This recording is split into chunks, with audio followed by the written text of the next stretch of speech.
بسم الله الرحمن الرحيم. الحمد لله رب العالمين، والصلاة والسلام على سيد الأنبياء والمرسلين محمد وعلى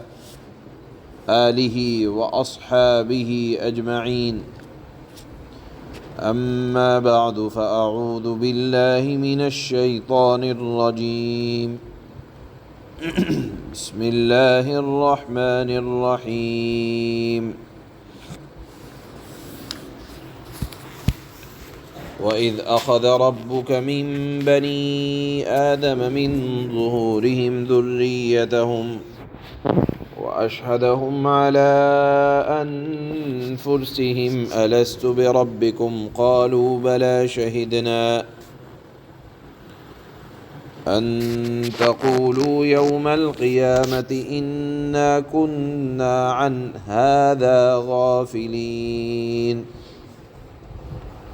أَوْ تَقُولُوا إِنَّمَا أَشْرَكَ آبَاؤُنَا مِنْ قَبْلُ وَكُنَّا ذُرِّيَّةً مِّن بَعْدِهِمْ أَفَتُهْلِكُنَا بِمَا فَعَلَ الْمُبْطِلُونَ وَكَذَلِكَ نُفَصِّلُ الْآيَاتِ وَلَعَلَّهُمْ يَرْجِعُونَ. صدق الله مولانا العلي العظيم. حضرات علماء کرام نے اس آیت میں کے تحت جو مضمون بیان فرمایا ہے، اس آیت میں جس وعدے کا ذکر ہے اس کی تشریح یہ ہے کہ اللہ تعالی نے سیدنا آدم علیہ السلام کے پیدا ہونے کے بعد ان کی پشت یعنی پیٹھ سے جتنے انسان پیدا ہونے والے تھے ان سب کو ایک جگہ جمع فرمایا، اس طرح کہ ان کے جسم چیونٹیوں کے برابر تھے. پھر ان سے یہ عہد لیا کہ کیا وہ اللہ تعالیٰ کو اپنا رب مانتے ہیں؟ سب نے اقرار کیا بے شک وہ اللہ کو اپنا رب مانتے ہیں. یعنی رب ماننے کا مطلب یہ ہے کہ وہ اللہ کے احکامات کی اطاعت کریں گے. اس پر اللہ تعالیٰ نے انسان کے علاوہ جتنی مخلوقات تھی سب کو گواہ بنایا، اور انسان کے دنیا میں آنے سے پہلے اللہ تعالیٰ نے جتنے قیامت تک انسان آنے والے تھے سب کو جمع کر کے ان سے عہد لیا اور کہا الست بربکم، کیا تم مجھ کو اپنا رب نہیں مانتے؟ قالوا بلا، تمام لوگوں نے کہا تھا، قیامت تک آنے والے لوگوں نے کیوں نہیں اللہ، آپ ہمارے رب بھی ہیں اور ہم آپ کی اطاعت کریں گے، ہم اس پر گواہ بھی ہیں. ان تقولوا یوم القیامہ، اللہ نے فرمایا یہ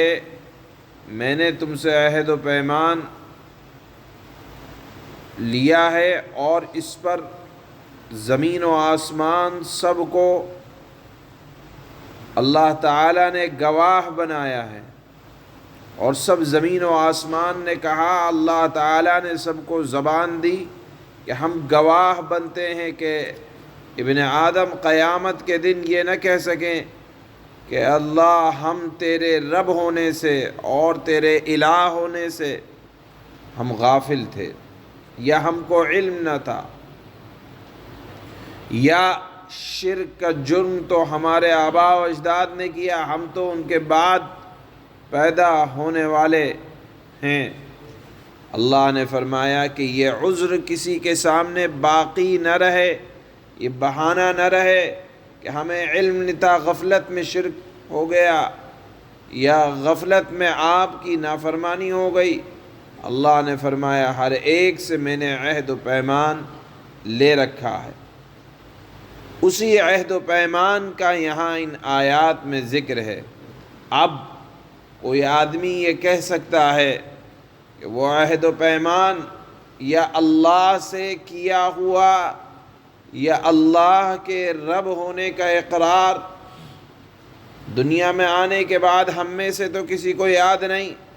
لیکن علماء نے لکھا ہے کچھ لوگوں کے لیے اللہ تعالیٰ کے حالات مختلف ہوتے ہیں، کچھ لوگوں کو وہ عہد و پیمان بھی یاد ہے جس میں ایک نام آتا ہے حضرت ذوالنون مصری رحمہ اللہ کا۔ بہرحال وہ انبیاء کے اپنے تفردات یا مختلف حالات کی بنیاد پر اللہ تعالیٰ کسی کو کسی کے معاملات آسان کر دیتے ہیں، لیکن عام طور پر عموم یہ ہے کہ ہم میں سے کسی کو وہ عہد و پیمان یاد نہیں، تو پھر اس عہد کا اور وعدے کا فائدہ کیا؟ علماء نے اس کے مختلف جوابات دے رکھے ہیں۔ ایک الزامی جواب یہ ہے کہ انسان اپنی ماں کے پیٹ سے پیدا ہوا ہے، لیکن ہم میں سے کسی کو اپنی ماں کے پیٹ میں نہ تو رہنا یاد ہے۔ لوگوں نے کہا کہ یہ ماں ہے، ہم نے مان لیا۔ اب اگر کوئی یہ کہتا ہے کہ میں تجھے اپنی ماں سے یہ کہتا ہے کہ مجھے تیرے پیٹ میں رہنا یاد نہیں، مجھے تیرا خون پینا یاد نہیں، لہذا میں تجھے ماں نہیں مانوں گا، تو لوگ اس کو احمق کہیں گے۔ اسی طرح جب ہمیں ہمارے نبی حضرت محمد مصطفیٰ صلی اللہ علیہ وسلم نے اللہ کے رب ہونے کے بارے میں بتلا دیا کہ یہ عہد و پیمان ہوا ہے، تو ہمارا ایمان ہے کہ یہ عہد و پیمان ہوا ہے۔ جس طرح ہمیں دنیا کے بتلانے والوں نے یہ بتلایا کہ تم اپنی اس ماں کے پیٹ میں 9 مہینے تک رہے، وہاں زندگی گزری، وہاں اللہ تعالیٰ نے تمہیں ایک لمبے وقت تک شعور بھی دیا، احساس بھی دیا، حتیٰ کہ ماں جو کھاتی پیتی تھی اس کے اثرات بچے کے اوپر مرتب ہوئے، یا دنیا میں آنے کے بعد ہم اتنے چھوٹے سے تھے کہ ہمیں اپنی ماں کا دودھ پلایا گیا، دنیا والوں نے بتایا کہ اس ماں نے تجھے دودھ پلایا، ہم نے مان لیا، حالانکہ نہ ماں کے پیٹ میں رہنا یاد، نہ ماں کا دودھ پلانا یاد، نہ بچپن کی کوئی بات یاد، لیکن دنیا والوں نے بتایا، ہم نے مان لیا۔ اس کا مطلب یہ ہوا کہ اگر کوئی چیز یاد نہیں ہے تو ایسا نہیں ہے کہ اس کو نہیں مانا جائے گا۔ اسی طرح اللہ نے عہد و پیمان لیا، قرآن میں اس کا ذکر ہے، ہمیں یاد ہو یا نہ یاد ہو، لیکن یہ عہد و پیمان لیا گیا ہے۔ کسی چیز کا ہونا اس کے یاد ہونے پر موقوف نہیں ہوتا۔ اسی طرح ایک جواب اور دیا جاتا ہے، وہ یہ کہ اللہ کے نبی صلی اللہ علیہ وسلم نے فرمایا کل مولود یولد علی الفطرہ، بخاری شریف کی روایت ہے کہ ہر پیدا ہونے والا بچہ دین اسلام پر پیدا ہوتا ہے، پھر اس کے ماں باپ اس کو اس کے دین سے ہٹا کر یا تو یہودی بنا دیتے ہیں یا نصرانی بنا دیتے ہیں۔ اب آپ دیکھیں، بچپن میں ہمارے ذہنوں میں یا ہمارے کان میں اذان دی گئی اور بائیں کان میں اقامت کہی گئی، گویا کہ بچپن سے ہمارے ذہن و دماغ کے اندر اللہ کی وحدانیت کا، اللہ کے رب ہونے کا ایک بیج بویا گیا اور وہ اپنا اثر چھوڑتا ہے۔ جس طرح دیکھیں دنیا میں جتنی چیزیں ہیں ان کی پرورش کی جاتی ہے، ان کو پالا جاتا ہے، اسی طرح فطرت ہماری فطرت کے اندر اللہ تعالیٰ نے بچپن ہی سے توحید کو ڈالا ہے، اور اسی کا یہ مشاہدہ ہے کہ بڑے ہونے کے بعد ہم اور آپ اسلام سے چاہے جتنے دور ہو جائیں مگر اپنے آپ کو مسلمان کہتے ہیں، تو یہ مذہب اسلام کے بنیادی عقائد کو جب بچہ پیدا ہوتا ہے تو فطرت کے طور پر ہمارے کان میں اللہ کی بڑائی کو ڈالا جاتا ہے، اور اسی کے اثرات تو بہرحال مسلمانوں کی اولاد کے دل میں بھی کان میں اذان کے ذریعے سے اثرات پیدا کیے جاتے ہیں۔ تو اللہ کی بڑائی، اللہ کی وحدانیت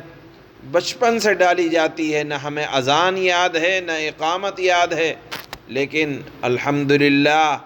ہمارے کان میں اذان بھی ہوئی ہے، اقامت بھی ہوئی ہے۔ تو بہرحال عہد و پیمان یاد ہو نہ یاد ہو، یہ ہوا ہے، اور اللہ تعالیٰ نے اس پر تمام مخلوقات کو گواہ بھی بنایا ہے، اس لیے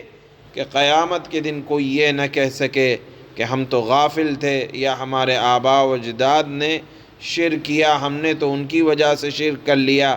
اللہ نے فرمایا کہ آباء و اجداد سے پہلے تم خود اللہ کے دربار میں وعدہ اور عہد کر کے آئے ہو کہ ہم اے اللہ آپ کی اطاعت کریں گے، تمہیں یاد ہو نہ یاد ہو، لیکن یہ وعدہ کر کے آئے ہیں۔ لہذا اللہ نے فرمایا کہ وہی فطرت ہے اور وہی دین اسلام ہے جس کا عہد کر کے آئے ہو۔ اللہ نے فرمایا وَإِذْ أَخَذَ رَبُّكَ مِن بَنِي آدَمَ مِن ظُهُورِهِمْ ذُرِّيَّتَهُمْ وَأَشْهَدَهُمْ عَلَىٰ أَنفُسِهِمْ أَلَسْتُ بِرَبِّكُمْ قَالُوا بَلَىٰ شَهِدْنَا أَن تَقُولُوا يَوْمَ الْقِيَامَةِ إِنَّا كُنَّا عَنْ هَٰذَا غَافِلِينَ۔ اور اے رسول لوگوں کو وہ وقت یاد دلاؤ جب تمہارے پروردگار نے آدم کے بیٹوں کی پشت سے ان کی ساری اولاد کو نکالا تھا، اور ان کو خود اپنے اوپر گواہ بنایا تھا، اور پوچھا تھا کہ کیا میں تمہارا رب نہیں ہوں؟ سب نے جواب دیا تھا کہ کیوں نہیں۔ قالوا بلا شہدنا، کیوں نہیں، بلا کیوں نہیں، ہم سب اس بات کی گواہی دیتے ہیں کہ آپ ہمارے رب ہیں، اور یہ اقرار ہم نے اس لیے لیا تھا تاکہ تم قیامت کے دن یہ نہ کہہ سکو کہ ہم تو اس بات سے بے خبر تھے، یعنی اللہ کے رب ہونے سے بے خبر تھے۔ او تقولوا انما اشرك آباؤنا من قبل وكنا ذرية من بعدهم افتهلكنا بما فعل المبطلون۔